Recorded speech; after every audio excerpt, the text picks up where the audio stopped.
Mimi ninaitwa mchungaji Daudi Shuiti. Zamani nilikuwa Majahida kama mkuu wa chuo.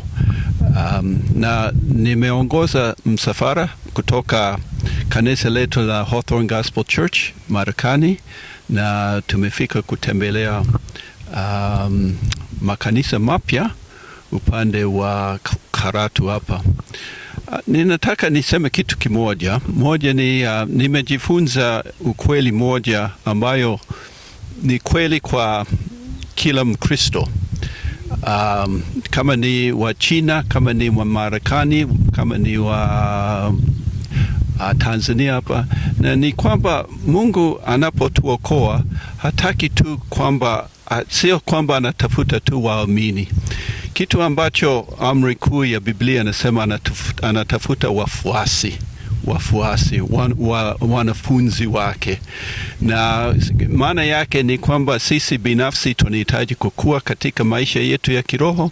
Alafu jambo la pili, tunapoendelea kukua katika maisha yetu ya kiroho, Mungu anatupa ile hamu kwa kupitia kwa Roho Mtakatifu kueneza Injili kwa wengine ambao hawajasikia Injili.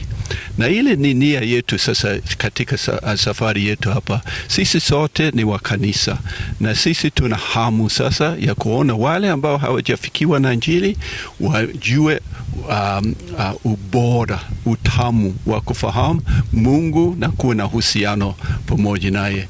Kwa hivyo sisi tumetembelea pande za Lake Natron kuangalia kazi pale.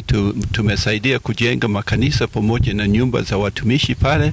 Sasa tunaelekea katika sehemu ya Karatu hapa kuangalia kazi ya Mungu.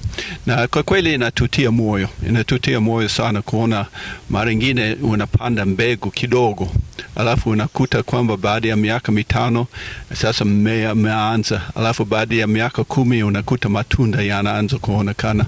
Na ile ni furaha yetu. Sasa tunaona matunda yanaota kutokana na kazi ambazo tulianza miaka mingi ya nyuma. Kwa hivyo tunamshukuru Mungu kwa nafasi hii. Tunashukuru Mungu kwa jinsi alivyobariki kazi za hapa, na ni furaha yetu kufika hapa Tanzania tena.